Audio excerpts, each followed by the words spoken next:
So hello everyone, welcome to today's session. आज जो हम लेक्चर में पढ़ेंगे, कल के लेक्चर का थोड़ा सी पार्ट रह गया था तो वो पढ़ लेंगे पहले, उसके बाद ये स्टार्ट करते हैं। तो जो न्यू स्टूडेंट है उनके लिए मेरा थोड़ा सा इंट्रोडक्शन। माय नेम इज़ मोमिन Abdullah and my qualification is MSc B.Ed and I am teaching physics for the past 7 years. तो कल जो हम इलास्टिसिटी का टॉपिक स्टार्ट किए थे या मैकेनिकल प्रॉपर्टीज ऑफ सॉलिड्स हम स्टार्ट किए थे कल। ऑलरेडी हम इंट्रोडक्शन पार्ट और कुछ टर्म्स की मीनिंग देखे थे। आज वही लेक्चर आगे कंटिन्यू करेंगे और सबसे पहले हम स्ट्रेस एंड स्ट्रेन ये पढ़ने वाले हैं। ये दो टर्म्स को हम डिटेल में पढ़ेंगे। उसके बाद हुक्स लॉ और इलास्टिक मॉड्यूलस पढ़ रहे होंगे। तो कल जो टॉपिक पढ़े थे हम, उसमें क्या पढ़ रहे थे हम कि मटेरियल बॉडीज पे जब हम फोर्स लगाते हैं and if the force is sufficient enough so that it will change the shape and size. तो जो चेंज मिलता है हमको in shape and size of the body,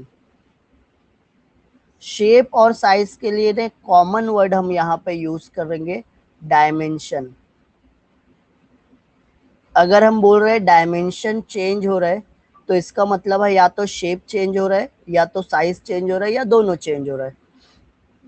तो जो डायमेंशन में चेंज होता था हम उसके लिए क्या वर्ड यूज कर रहे थे, डिफॉर्मेशन। एक बॉडी डिफॉर्मेशन में गई मतलब उसका क्या चेंज हुआ, शेप और साइज या डायमेंशन चेंज हुआ।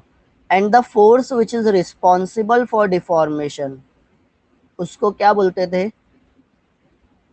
Force which is responsible for deformation. Deformation के लिए जो फोर्स रिस्पॉन्सिबल है वो फोर्स का नाम बता सकते हो क्या?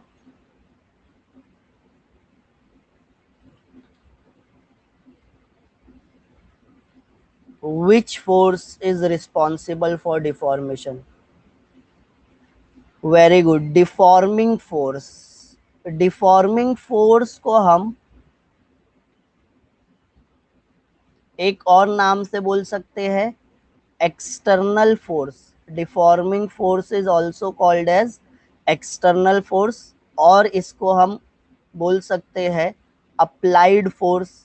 ये फोर्स हम अप्लाई कर रहे हैं, यही से इसको हम अप्लाइड फोर्स, एक्सटर्नल फोर्स और बहुत सारे वर्ड्स है, एक्सटर्नल डिफॉर्मिंग फोर्स। तो जब भी external force, deforming force, applied force या एक्सटर्नल डिफॉर्मिंग फोर्स, तो इसका क्या मतलब है, इसकी वजह से बॉडी का डायमेंशन चेंज हुआ, this force is responsible. But फिर क्या किया, बॉडी हम देखे कुछ बॉडी रीगेन कर लेती है उनका शेप। तो शेप जो रीगेन किया वो कौन सी फोर्स रिस्पॉन्सिबल होती है for regaining the shape? Internal restoring force. Very good, the force which is responsible for regaining of the shape, original shape अपना फिर से रीगेन कर लेते हैं बॉडीज, तो वो जो फोर्स की वजह से रीगेन करते हैं हम उसको इंटरनल फोर्स बोल सकते हैं, रिस्टोरिंग फोर्स भी बोल सकते हैं और इंटरनल रिस्टोरिंग फोर्स भी बोल सकते हैं। तो ये जो इंटरनल रिस्टोरिंग फोर्स है इसकी वजह से क्या करते हैं, मॉली बॉडी अपना शेप या साइज रीगेन करती है, राइट। अब हम सबसे पहले स्ट्रेस और उसके टाइप्स पढ़ेंगे। तो स्ट्रेस क्या होता है, फोर्स पर यूनिट एरिया। इसका फॉर्मूला क्या है, F upon A. Force upon area. अब हम दो फोर्सेस के बारे में पढ़ रहे हैं, एक डिफॉर्मिंग फोर्स और एक एक्सटर्नल फोर्स। तो सर फॉर्मूले में कौन सी फोर्स है, विच फोर्स इट इज। तो फिर क्या हम एक चीज कंसीडर कर लिए, बिकॉज हमको इंटरनल फोर्स कैसे मेजर करना है वो हम मेजर नहीं कर सकते। तो जब एक ऑब्जेक्ट पे के फ्री एंड पे मैं एक मास लगा दिया था, तो उसकी लेंथ क्या हो गई थी, इंक्रीज हो गई थी। और उसकी लेंथ इंक्रीज होने के बाद वो स्टॉप हो गया था। वायर विल स्टॉप्स एक्सटेंडिंग, ये वायर क्या हुआ है, स्टॉप्स एक्सटेंडिंग, एक्सटेंड होना स्टॉप हो गया है, एलोंगेट होना स्टॉप हो गया है। कौन से पॉइंट पे, ये पॉइंट पे। तो जब ये पॉइंट पे उसका एक्सटेंशन स्टॉप हो गया है, तो मैं यहाँ पे बोल रहा हूँ डाउनवर्ड डायरेक्शन में है applied force due to this mass, और अपवर्ड डायरेक्शन में है रिस्टोरिंग फोर्स। तो जब मटेरियल बॉडीज का एलोंगेशन स्टॉप हो गया, या ये वायर का एलोंगेशन स्टॉप हो गया, तो मैं क्या बोलूंगा, restoring force is equal to applied force. Restoring force किसके इक्वल हो गई, अप्लाइड फोर्स के इक्वल आ गई। कब, जब एलोंगेट हुआ बॉडी या वायर एलोंगेट हुआ और स्टॉप हो गया। तो जब वायर का एलोंगेशन स्टॉप हुआ, at this point restoring force is equal to applied force. तो फिर यहाँ पे आप इंटरनल रिस्टोरिंग फोर्स लिखो या external restoring force, external applied force लिखो, एक ही बात है। तो यहाँ पे फोर्स एक्चुअल में इंटरनल रिस्टोरिंग फोर्स होता है। स्ट्रेस के फॉर्मूले में हम लिखते हैं internal restoring force per unit area, और क्रॉस सेक्शनल एरिया भी बोल सकते हैं। क्योंकि जब आप वायर को कट करोगे और सामने से देखोगे वायर का शेप कैसा होता है, ये शेप में होगा वायर कुछ। तो यहाँ पे मैं जब वायर को कट किए तो सामने आपको ये रेड वाला एरिया दिखेगा क्या, सर्कुलर एरिया है ये रेड वाला, दिस इज द एरिया। ये एरिया की बात कर रहे हैं हम फोर्स ये एरिया पे लगा रहे हैं, तो ये एरिया की बात कर रहे हैं हम, एरिया ऑफ क्रॉस सेक्शन बोलते हैं। इसका एस आई यूनिट क्या हो जाएगा,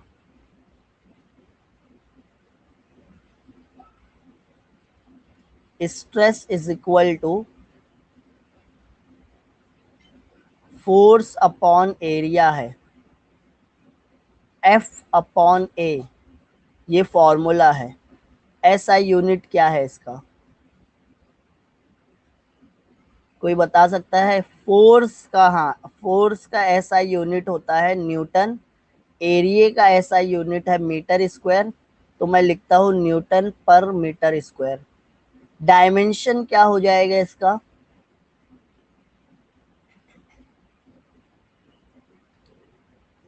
तो फोर्स का डायमेंशन है L1 M1 T-2, एरिया मतलब L2, L2 ऊपर गया माइनस हो गया तो L1-2 M1 T-2। तो L1-2 मतलब L-1 हो गया, M1 हो गया और T-2 हो गया।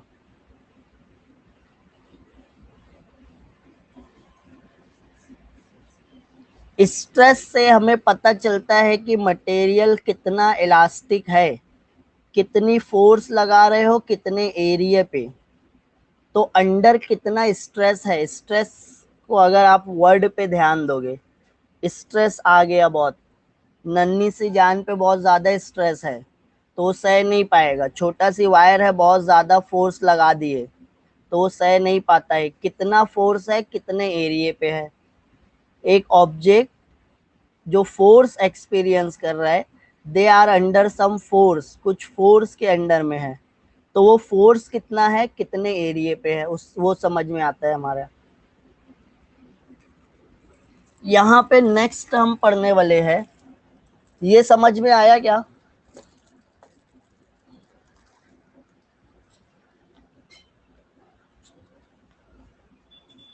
ये समझा?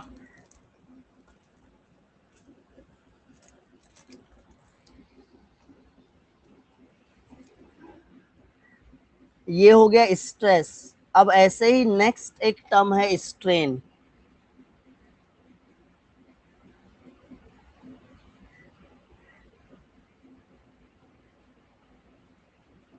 एटम्स अगर डिस्प्लेस हुए हैं तो आया है गैप, एलोंगेट हुआ है ना वायर, वायर इलोंगेशन में गया है। अगर वायर इलोंगेशन में गया है तो मॉलिक्यूल्स डिस्प्लेस हुए हैं।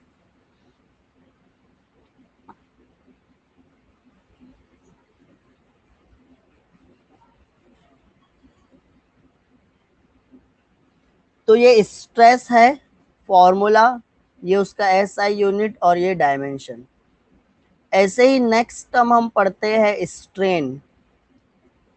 अब स्ट्रेन की डेफिनेशन क्या है? चेंज इन डायमेंशन। क्या हो रहा है? डायमेंशन चेंज हो रहा है, डिवाइडेड बाय ओरिजिनल डायमेंशन। ये क्या बताता है? जब हम फोर्स अप्लाई करते हैं तो कुछ ऑब्जेक्ट्स का साइज ज्यादा बड़ा होता है, कुछ ऑब्जेक्ट का साइज कम बड़ा होता है, तो कितना चेंज हो रहा है वो बताएगा। चेंज इन डायमेंशन, डायमेंशन मतलब शेप और साइज दोनों आ गया। शेप भी चेंज हुआ तो आप बोलोगे डायमेंशन चेंज हुआ, साइज भी चेंज हुआ आप बोलोगे डायमेंशन चेंज हुआ, और दोनों भी चेंज होता है कुछ मटेरियल में तो उसको भी हम बोलेंगे डायमेंशन चेंज हुआ। तो ये स्ट्रेन है। अगर लेंथ चेंज हो रही है तो मैं यहाँ पे डायमेंशन की जगह क्या लिखूंगा? Change in length upon original length. अगर वॉल्यूम चेंज हो रहा है तो मैं लिखूंगा change in volume to original volume. और इसका ऐसा यूनिट नहीं होता है। Strain is unitless quantity, unitless dimensionless quantity है।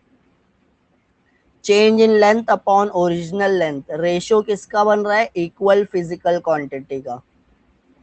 It is the ratio of same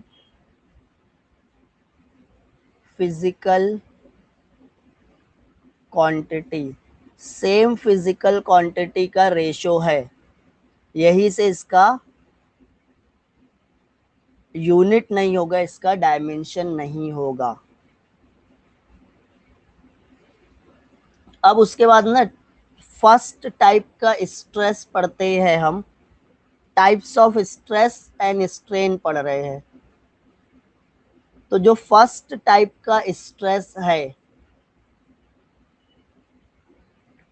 वो है टेंसाइल स्ट्रेस और लॉन्जिट्यूडनल स्ट्रेस। क्या है वो? टेंसाइल स्ट्रेस और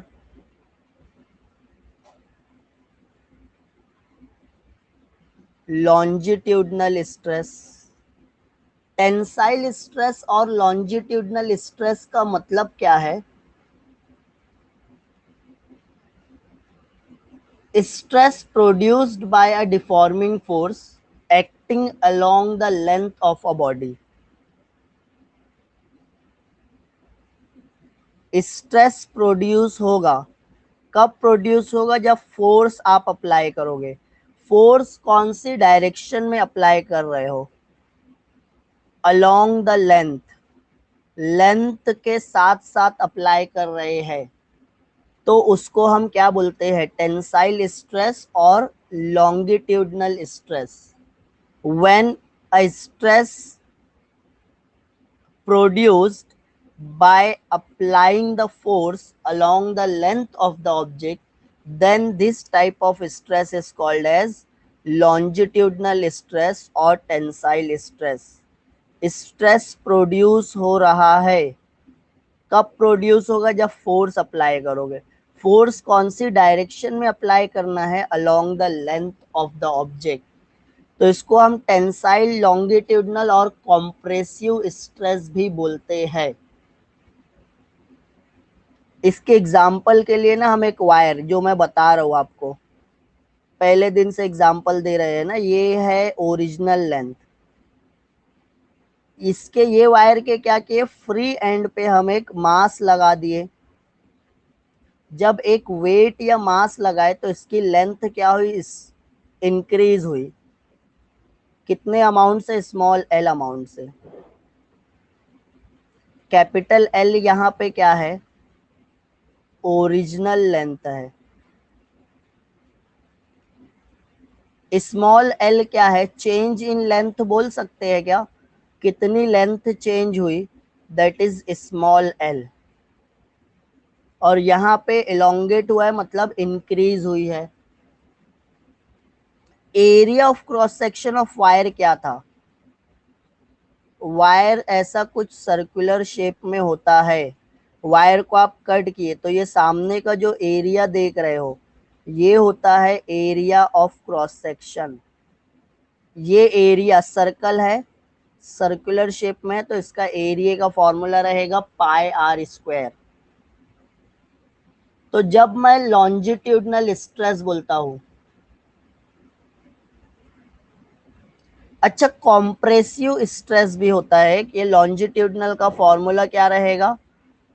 फोर्स अपॉन एरिया, वही रहेगा फॉर्मूला। फॉर्मूला एक ही जो हम पढ़ रहे हैं वही फॉर्मूला रहेगा हर स्ट्रेस का।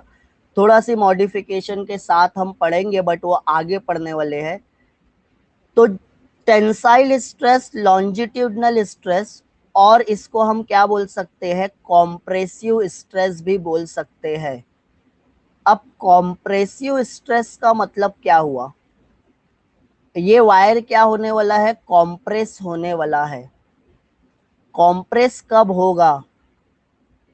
जब आप क्या किए हो, एक रॉड लिए हो, ये डायरेक्शन में भी फोर्स अप्लाई कर रहे हो, ये डायरेक्शन में फोर्स अप्लाई कर रहे हो, उसको कॉम्प्रेस कर रहे हैं हम। क्या कर रहे हैं? कॉम्प्रेस कर रहे हैं। तो इससे क्या होने वाला है? लेंथ डिक्रीज होने वाली है। आप फोर्स अप्लाई कर रहे हो, फोर्स अप्लाई होने की वजह से, फोर्स की वजह से ये कॉम्प्रेस हो रही है, इसकी लेंथ डिक्रीज हो रही है। तो वो जो लेंथ चेंज हो रही है उसको हम लिखते हैं डेल्टा एल। यहाँ पे भी लेंथ क्या हो जाएगी? थोड़ा सी चेंज हो जाएगी। तो वो जो वायर छोटा हो जाएगा कॉम्प्रेस, तो ये जो चेंज हो रहा है इसको मैं बोलूंगा small L, that is change in length. Delta L लिखेंगे हम। ये समझ में आ रहा है? यस और नो? ये समझा क्या? Got it? Longitudinal stress, tensile stress और कॉम्प्रेसिव स्ट्रेस, ये फर्स्ट टाइप का स्ट्रेस है। ऐसे ही स्ट्रेन,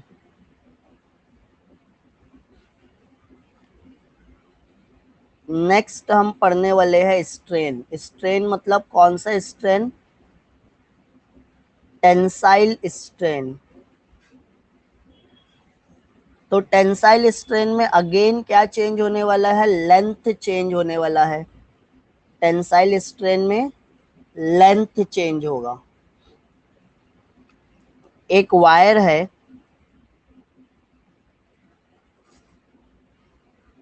वायर को मैं पकड़ के खींच दिया, फोर्स अप्लाई किया। कितने एरिया पे अप्लाई कर रहा हूँ? इतने एरिया पे। तो इसकी लेंथ क्या हो जाएगी? इंक्रीज हो जाएगी क्या? तो इसकी जो लेंथ इंक्रीज हुई है डेल्टा एल से, और हम बोलेंगे जो ओरिजिनल लेंथ थी वो कैपिटल एल थी। कैपिटल एल क्या है? Original length. डेल्टा एल क्या है? Change in length.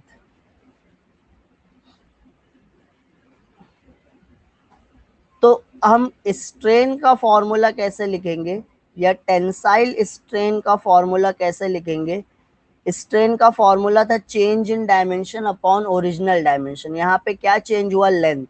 तो मैं यहाँ पे लिखूंगा change in length upon original length. जो लेंथ चेंज हुई है उसको मैं डेल्टा एल बोल रहा हूँ, और जो ओरिजिनल लेंथ है वो कैपिटल एल है। लेंथ अपॉन लेंथ, तो इसका ऐसा यूनिट नहीं होगा, इसका डायमेंशन नहीं होगा। उसके बाद नेक्स्ट टाइप का जो स्ट्रेस और स्ट्रेन है उसको हम बोलते हैं वॉल्यूम स्ट्रेस। वॉल्यूम स्ट्रेस में क्या चेंज होगा, फोर्स अप्लाई करोगे और इसका चेंज होने वाला है वॉल्यूम। नाम से ही समझ में आ रहा है ना, stress produces due to the force और due to the change in volume. और हम क्या लिखेंगे, when deforming force produces or acting on a body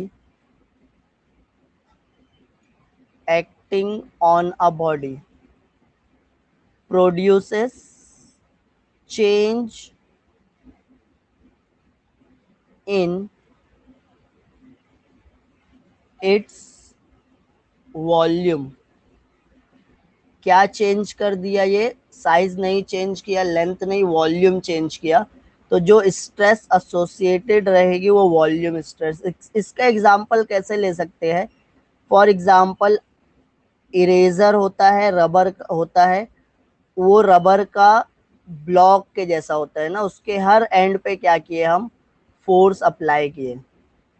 यहाँ से भी प्रेस कर दिया, यहाँ से भी, यहाँ से भी, हर एंड पे क्या कर रहे हो, फोर्स अप्लाई कर रहे हो। तो उसका वॉल्यूम क्या हो जाएगा, चेंज हो जाएगा, वो कॉम्प्रेस हो जाएगा। तो अब जो वॉल्यूम चेंज हुआ है, वॉल्यूम मतलब अब ये कम स्पेस ऑक्यूपाई कर रहा है। पहले रबर इरेजर को क्या लो, अपनी दो उंगली के बीच में रख के दबा दो। तो जब आप इरेजर को अपनी दो उंगली के बीच में रख के दबा दोगे तो उसकी वजह से क्या होगा, उसका वॉल्यूम चेंज होने वाला है। और जो फोर्स अप्लाई किया आप और जिससे वॉल्यूम चेंज हुआ उसको हम क्या बोलेंगे, वॉल्यूम स्ट्रेस। और वॉल्यूम स्ट्रेस का फॉर्मूला यहाँ पे मैं अप्लाई करूंगा, फोर्स अपॉन एरिया ही लिखेंगे अभी। इसका ऐसा यूनिट भी क्या होगा, न्यूटन पर मीटर स्क्वायर। इसका डायमेंशन भी क्या रहेगा, जो इससे पहले लिखे थे, फोर्स अपॉन एरिया लिख रहे हैं तो डायमेंशन भी सेम, L-1 M1 T-2। अब वॉल्यूम स्ट्रेन, ये वॉल्यूम स्ट्रेस था, अब हम पढ़ेंगे वॉल्यूम स्ट्रेन। तो जब मैं वॉल्यूम स्ट्रेन की बात कर रहा हूं तो क्या हो रहा है, यहाँ पे वॉल्यूम चेंज हो रहा है बॉडी का। जैसा एक स्फेरिकल ऑब्जेक्ट लेते हो आप और इसके हर एंड पे फोर्स अप्लाई कर दिए, तो अब ये क्या हुआ, कम वॉल्यूम लेने लगा। तो यहाँ पे क्या बोलेंगे हम, V is the original volume और V dash is the final volume. V क्या है, ओरिजिनल वॉल्यूम है ये ऑब्जेक्ट का, और V डैश क्या है, फाइनल वॉल्यूम है। तो यहाँ पे क्या हुआ चेंज, वॉल्यूम चेंज हुआ है। इसका फॉर्मूला कैसे लिखोगे, तो आप वॉल्यूम स्ट्रेन मतलब change in volume upon original volume, change in volume divided by original volume. अब मैं बोलता हूँ ये जो वॉल्यूम जो भी चेंज हुआ है ना, जो भी अमाउंट से, that is delta V. Delta V क्या है? Change in volume. तो यहाँ पे हम लिख सकते हैं delta V upon V, that is volume strain.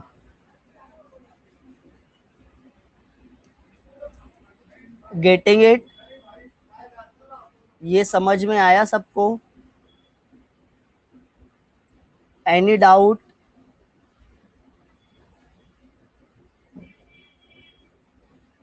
कुछ डाउट्स है तो पूछ सकते हो अभी।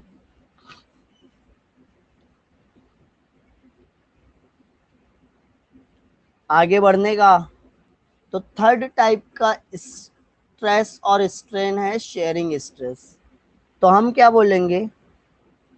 व्हेन डिफॉर्मिंग फोर्स, हाँ, क्या हुआ? Deforming force produces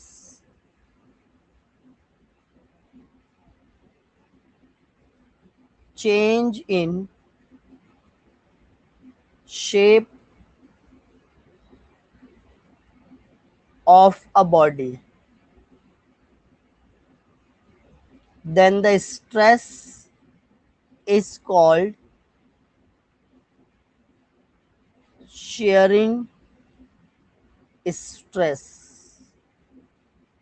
sharing stress में शेप चेंज होता है, लेंथ चेंज हो रही है तो लॉन्गिट्यूडनल या टेंसाइल स्ट्रेस, वॉल्यूम चेंज हो रहा है तो वॉल्यूम स्ट्रेस, शेप चेंज हो रहा है तो शेयरिंग स्ट्रेस।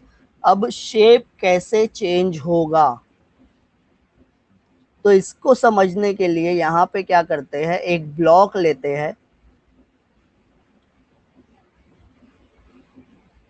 ये ब्लॉक को ना एक टेबल पे रख दिए हैं।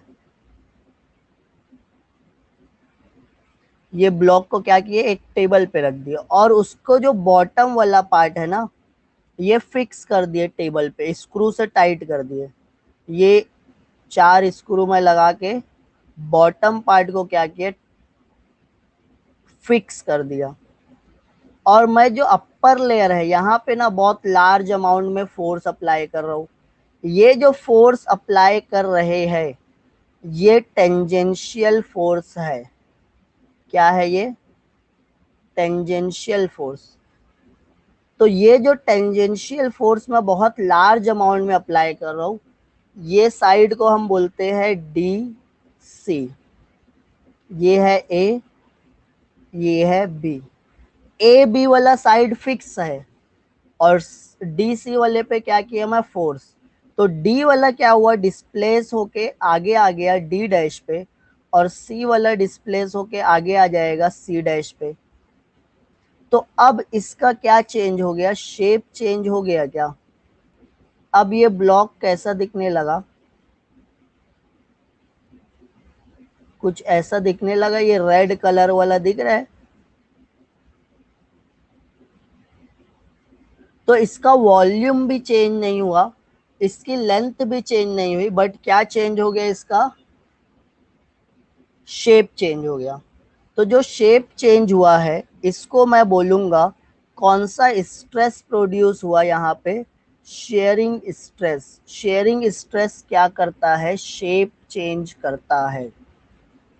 यहाँ पे ये जो साइड है उसकी लेंथ है एल, ये जो एंगल बना है ये एंगल को हम थीटा बोलेंगे।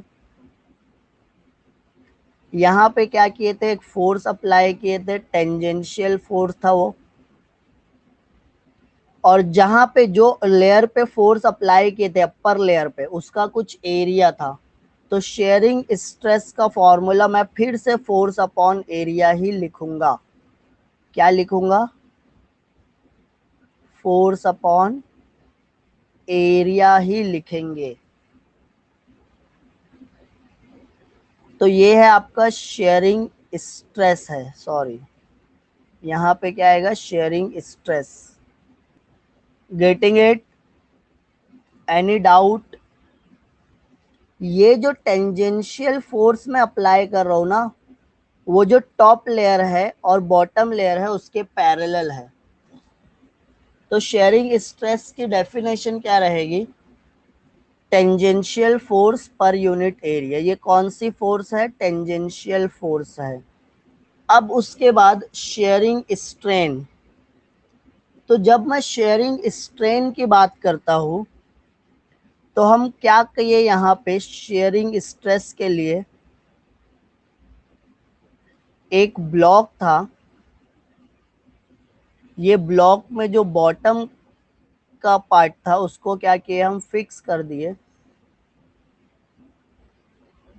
और अपर पार्ट पे, अपर लेयर पे हम बोल रहे हैं बॉटम लेयर जो थी उसको फिक्स कर दिए।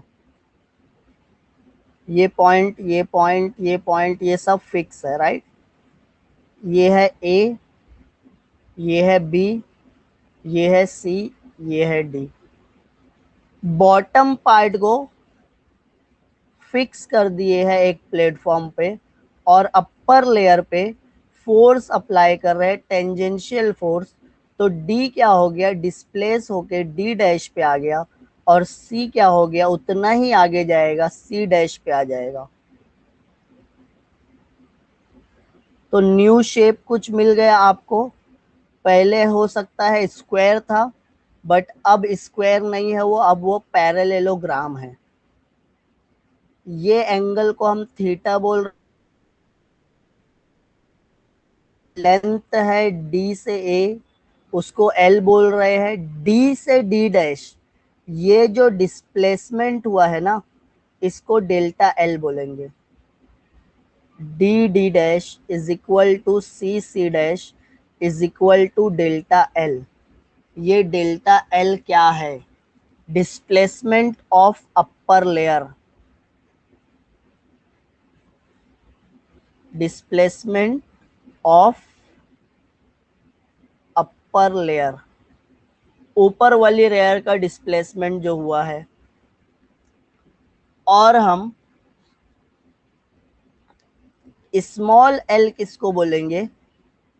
स्मॉल एल देखो, बोल सकते हैं कि हम perpendicular distance of displaced layer from the fixed layer. जो लेयर को फिक्स किए थे, ए बी को फिक्स किए थे, वो लेयर से एक परपेंडिकुलर डिस्टेंस है। किसका डिस्टेंस है? जो लेयर डिस्प्लेस हुई उसका डिस्टेंस है। तो शेयरिंग स्ट्रेन का फॉर्मूला हम ऐसे ही लिखते हैं, shearing strain is equal to displacement of the upper layer perpendicular distance from the fix layer. ये डेल्टा एल कितना डिस्प्लेसमेंट हुआ है ऊपर वाली लेयर का जिस पे फोर्स अप्लाई किए, और उसका परपेंडिकुलर डिस्टेंस क्या था वो। अब यहाँ पे एक और चीज है, triangle A D D dash right angle triangle है क्या? दिख रहा है triangle A D D dash right angle है? ओके।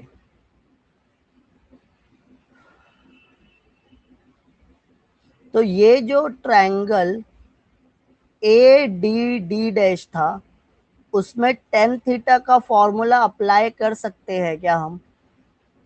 क्योंकि हमको पता है ये एंगल को हम थीटा बोल रहे हैं। तो टेन थीटा होता है opposite upon adjacent. Tan theta, ये 90 एंगल ये बना, उसके सामने जो रहेगा वो हाइपोटेनस। तो थीटा का अपोजिट डेल्टा एल और एडजेसेंट एल। तो opposite upon adjacent, opposite side delta L, adjacent side L. ये हो गया इक्वेशन नंबर 1। ऐसे ही सेम हमारे पास दूसरा ट्रायंगल है, in triangle B C C dash.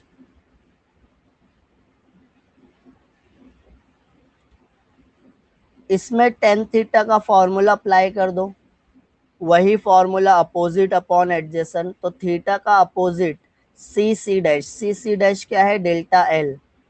Adjacent small L लिख सकते हैं क्या, और ये डेल्टा एल लिख सकते हैं क्या,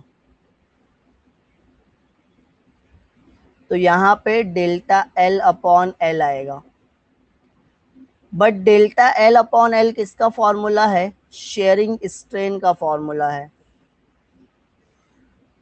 shearing strain is delta L upon L, और tan theta is also delta L upon L. तो हम बोल सकते हैं क्या, शेयरिंग स्ट्रेन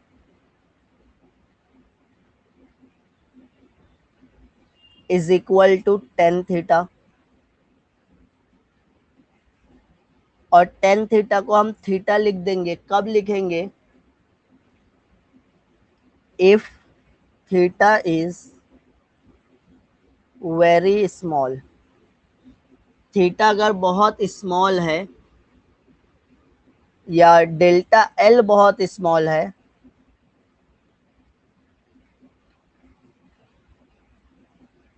तो हम टेन थीटा को थीटा लिख सकते हैं। तो ये जो फॉर्मूला हो जाएगा, ये आपका शेयरिंग स्ट्रेन का फॉर्मूला हो जाएगा। ये समझ में आया, नहीं समझ में आया, क्या नहीं समझा, क्या नहीं समझा गणेश को, पूछो कुछ डाउट है तो। ये इक्वेशन नहीं समझी क्या, क्या रिपीट करूं बेटा, क्या नहीं समझा वो बोलो, स्टार्टिंग से फिर से रिपीट करूं लेक्चर, कि ये स्लाइड रिपीट करूं, शेयरिंग इस, अच्छा अच्छा ठीक है चलो। तो हम क्या पढ़ रहे हैं यहाँ पे, शेयरिंग स्ट्रेस और शेयरिंग स्ट्रेन। शेयरिंग का मतलब क्या हुआ, शेप चेंज होगा। फर्स्ट केस हम पढ़े थे लॉन्जिट्यूडनल और टेंसाइल, लेंथ चेंज होती थी। सेकंड केस हम पढ़े वॉल्यूम चेंज हुआ। बट थर्ड केस में क्या चेंज हो रहा है, शेप चेंज हो रहा है। शेप कब चेंज होगा, जब ये एक क्यूब रहेगा, ये क्यूब दिख रहा है आपको, ये A D, A B C D, ये पहले ए बी सी डी था, इस पे क्या किया, हम फोर्स अप्लाई कर दिए। जब मैं फोर्स अप्लाई किया कहाँ पे, यहाँ पे ऊपर वाली लेयर में, तो नीचे वाली लेयर को मैं फिक्स किया हूँ, नीचे वाली लेयर को मूव नहीं होने देना है, तो ऊपर वाली लेयर क्या हो जाएगी, डिस्प्लेस हो जाएगी। आप बहुत मोटी बुक लिए हो, बुक समझता है ना,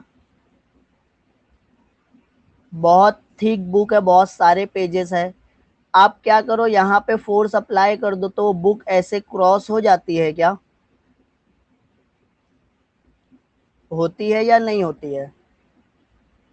वो डिक्शनरी है आपके पास, डिक्शनरी बहुत ज़्यादा मोटी है, आप उसके अपर लेयर पे फोर्स अप्लाई करते हो तो वो थोड़ा ऐसे क्रॉस हो जाती है। समझ में आ रहा है क्या गणेश, हुई ये क्रॉस, यस और नो बोलो कुछ। तो जब एक बहुत मोटी बुक लिया हूं मैं, या डिक्शनरी लिया हूं, उसके अपर सरफेस को मैं क्या किया, मूव कर दिया, तो वो क्रॉस हो गई।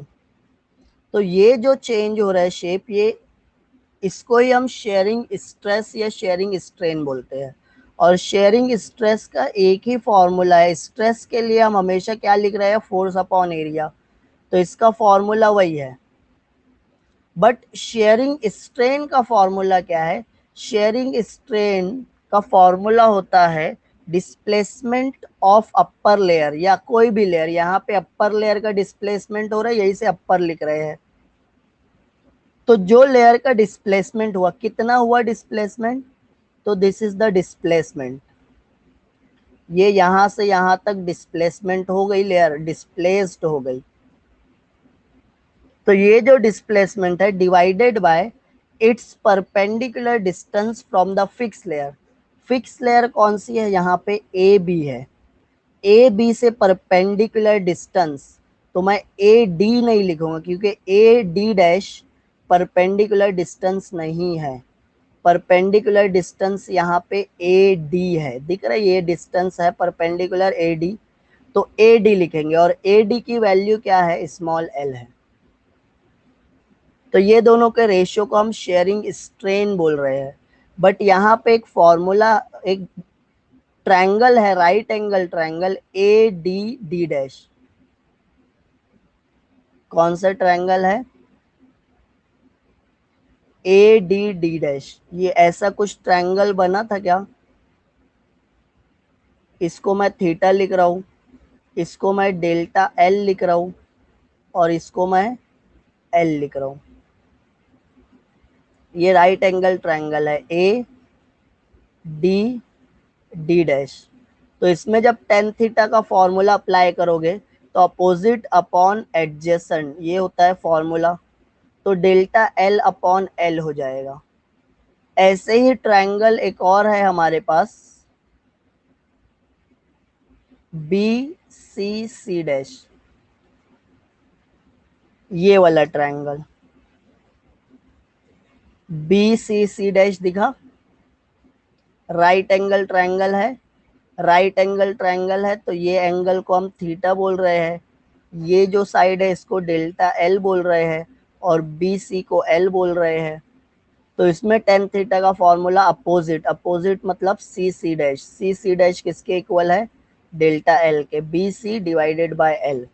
तो शेयरिंग स्ट्रेन को हम टेन थीटा के इक्वल लिख सकते हैं। और जब आप ये टेन थीटा को लॉग बुक में देखोगे, लॉग बुक में देखोगे और थीटा को रेडियन में मेजर करोगे तो दोनों इक्वल रहेगा, टेन थीटा और थीटा इक्वल रहेगा। कंडीशन क्या है, थीटा को आपको रेडियन में मेजर करना है और स्मॉल होना चाहिए। तो आपको क्या मिलेगा, टेन थीटा और थीटा इक्वल मिलता है। अभी समझा, गॉट इट।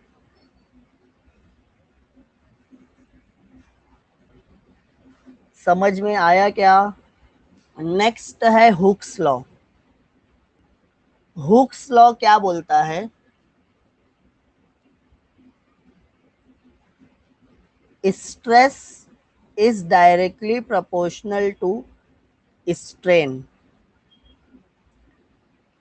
अब स्ट्रेस और स्ट्रेन डायरेक्टली प्रोपोर्शनल कैसे है, तो यहाँ पे थोड़ा सी ध्यान देना, बहुत इजी है। एक वायर है, उस पे मैं फोर्स अप्लाई किया डाउनवर्ड डायरेक्शन में 10 न्यूटन, तो वो एलोंगेट हुआ 10 सेंटीमीटर। कितना एलोंगेशन हुआ, 10 सेंटीमीटर। कितनी फोर्स अप्लाई किया था, 10 न्यूटन। स्ट्रेस का फॉर्मूला होता है फोर्स अपॉन एरिया और स्ट्रेन का फॉर्मूला होता है change in length upon original length. दूसरा एक वायर लिया, उसका area of cross section same था, उसकी लेंथ भी सेम थी और उस पे भी मैं फोर्स 10 न्यूटन अप्लाई किया, बट इसकी लेंथ चेंज होती है सिर्फ 5 सेंटीमीटर। ये कम एलोंगेट हुआ, 5 सेंटीमीटर एलोंगेट हुआ। तो जब मैं फोर्स अप्लाई किया था 10 न्यूटन, तो 10 सेंटीमीटर इसकी लेंथ चेंज हुई। फिर मैं फोर्स अप्लाई करूंगा 20 न्यूटन, सॉरी यहाँ पे क्या बोलते हैं हम, हाँ 1 मिनट, हाँ थोड़ा सी गड़बड़ है। 10 न्यूटन फोर्स अप्लाई किया था, 10 सेंटीमीटर लेंथ चेंज हुई। अगर मैं सेम वायर पे 20 न्यूटन फोर्स अप्लाई करूंगा तो कितनी लेंथ चेंज होगी, 20 सेंटीमीटर चेंज होगी क्या,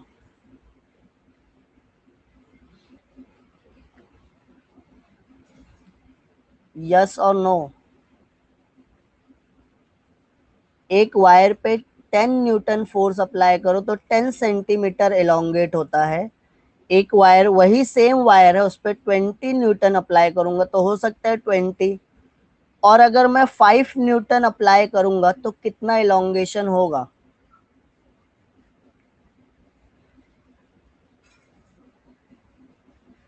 अगर 5 न्यूटन अप्लाई किया तो कितना इलोंगेशन होगा? 5 सेंटीमीटर। तो जितनी ज्यादा फोर्स अप्लाई करूंगा उतना ज्यादा इलोंगेशन होगा क्या? ज्यादा फोर्स अप्लाई करूंगा तो ज्यादा इलोंगेशन, कम फोर्स अप्लाई करूंगा तो कम इलोंगेशन। तो स्ट्रेस का मतलब क्या होता है? फोर्स अगर ज्यादा रहेगी तो इलोंगेशन ज्यादा होगा, अगर स्ट्रेस ज्यादा है तो स्ट्रेन भी ज्यादा होगा। स्ट्रेस को हम फोर्स अपॉन एरिया बोलते हैं ना। स्ट्रेस को इंक्रीज करना है तो मैं क्या किया, फोर्स को इंक्रीज कर दिया।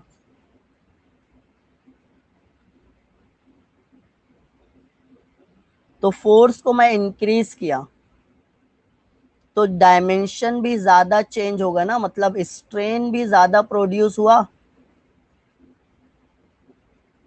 जितना ज्यादा स्ट्रेस अप्लाई करोगे उतना ज्यादा स्ट्रेन, स्ट्रेन का मतलब होता है चेंज इन डायमेंशन। स्ट्रेस का मतलब होता है फोर्स अपॉन एरिया। फोर्स अगर ज्यादा रहेगी तो डायमेंशन भी ज्यादा चेंज होने वाला है, फोर्स अगर कम रहेगी तो डायमेंशन भी कम चेंज होगा। ये समझ में आ रहा है? ज्यादा फोर्स ज्यादा इलोंगेशन, कम फोर्स कम इलोंगेशन। ओके, तो यही तुम्हारा हुक्स लॉ है। हुक्स लॉ का स्टेटमेंट क्या है? Within the elastic limit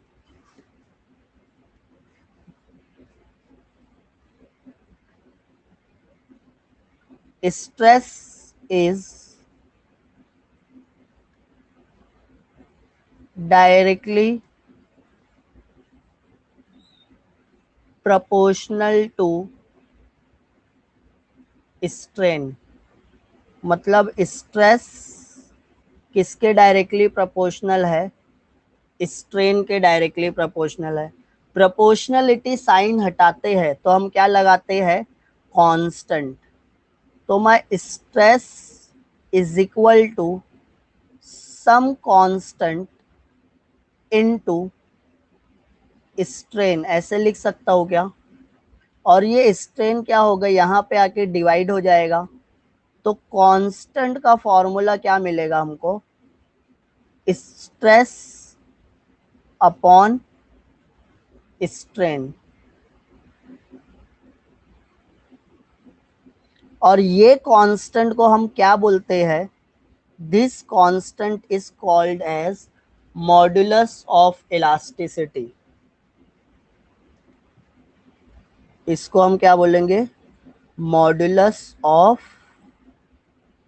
elasticity. Modulus of elasticity हमको क्या बताता है? मॉडुलस ऑफ इलास्टिसिटी हमको बताता है कि एक इलास्टिक मटेरियल है तो वो कितना ज़्यादा इलास्टिक है। मटेरियल मोर elastic, less elastic, perfect elastic कब होते हैं, उसको समझने के लिए modulus of elasticity. Modulus of elasticity, इसकी वैल्यू अगर लार्ज है, मतलब जो भी मटेरियल है वो मोर इलास्टिक है।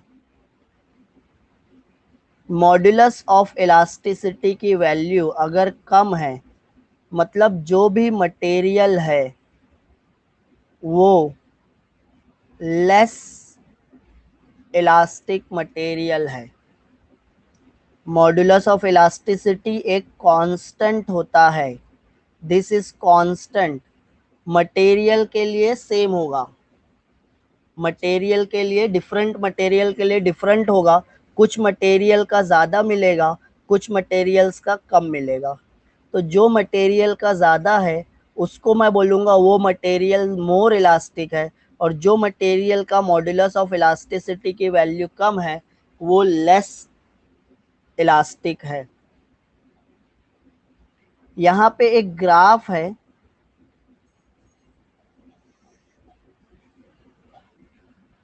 एक एक्स एक्सिस है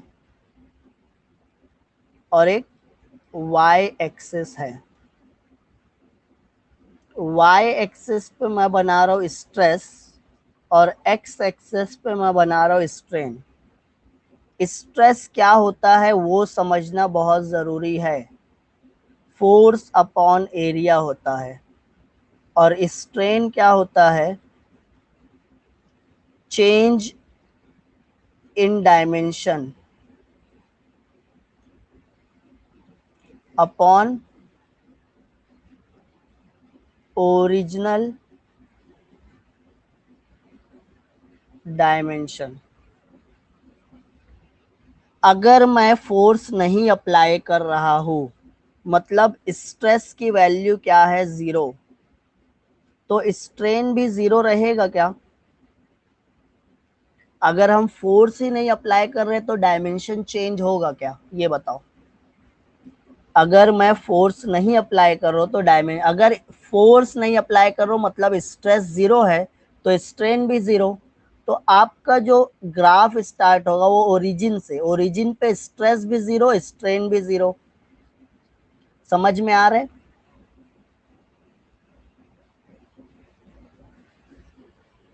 फिर मैं स्ट्रेस अप्लाई किया 5 न्यूटन फोर्स अप्लाई किया तो स्ट्रेन प्रोड्यूस हुआ 5 सेंटीमीटर। तो ये 5 और 5 यहाँ पे मिलेगा कुछ। फिर मैं स्ट्रेस फोर्स डबल कर दिया, 10 कर दिया, तो स्ट्रेन भी डबल हो जाएगा। फिर मैं इसको 20 कर दिया तो स्ट्रेन भी 20 हो जाएगा। समझ में आ रहा है?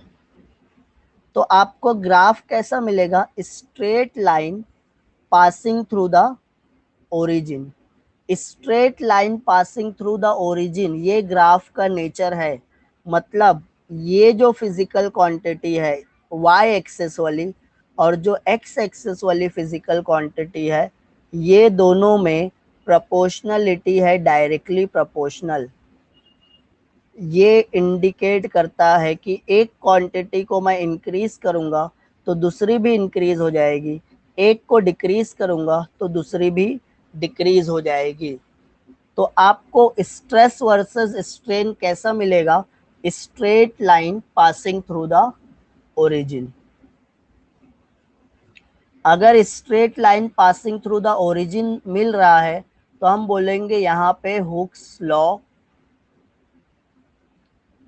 अप्लाई हुआ है। एप्लीकेबल, एप्लीकेबल मतलब हुक्स लॉ कब फॉलो कर रहा है या हुक्स लॉ कब ओबे कर रहा है, एप्लीकेबल नहीं बोलेंगे, ओबे।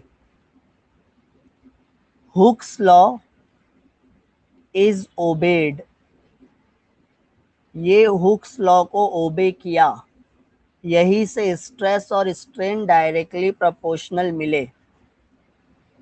Got it?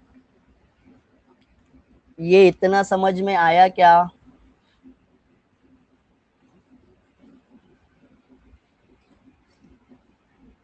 चलो एक ब्रेकआउट सेशन ले रहा हूँ, ब्रेकआउट सेशन तो नहीं हो पाएगा बट साउंड पे कुछ क्वेश्चंस है। एक क्वेश्चन पूछ रहा हूँ, जल्दी से आंसर दो।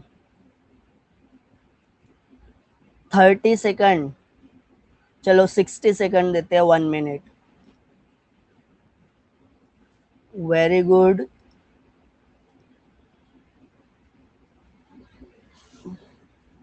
आंसर राइट है, लोएस्ट पॉइंट ट्रफ रहेगा। तो आज हम क्या क्या पढ़े,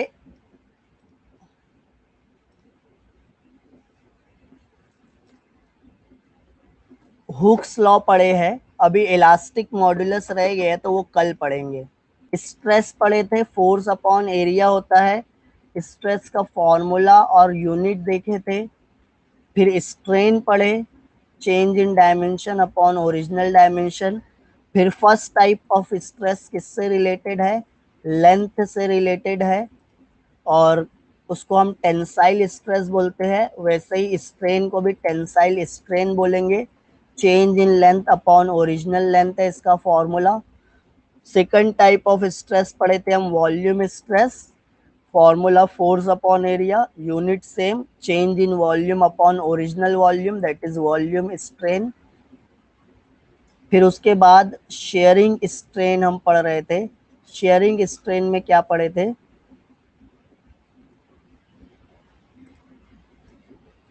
शेप चेंज होता है, फॉर्मूला वही फोर्स अपॉन एरिया था, और शेयरिंग स्ट्रेन का फॉर्मूला था अपर लेयर का displacement upon its perpendicular distance. तो tan theta almost equal to theta लिखते हैं for small angle. Hooke's law पढ़े, within the elastic limit stress is directly proportional to strain.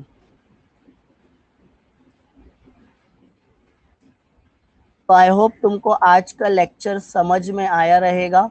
और stress divided by strain, ये हमको constant मिलता है, वो कांस्टेंट को हम मॉड्यूलस ऑफ इलास्टिसिटी बोलते हैं।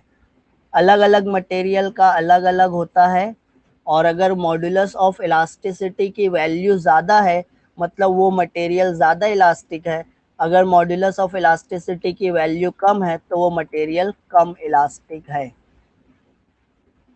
Got it? Any doubt, anything you want to ask? सब अच्छे से समझ गए ना? ठीक है, तो कल हम मॉड्यूलस ऑफ इलास्टिसिटी को और डिटेल में पढ़ेंगे, कुछ फॉर्मूलाज निकालेंगे, कुछ न्यूमेरिकल्स करने वाले हैं कल, इलास्टिक मॉड्यूलस का फॉर्मूला और न्यूमेरिकल। चलो फिर आज के लेक्चर में इतना ही, बाकी का कल पढ़ेंगे। Thank you student, thank you very much. कल same time same lecture. Tata bye bye.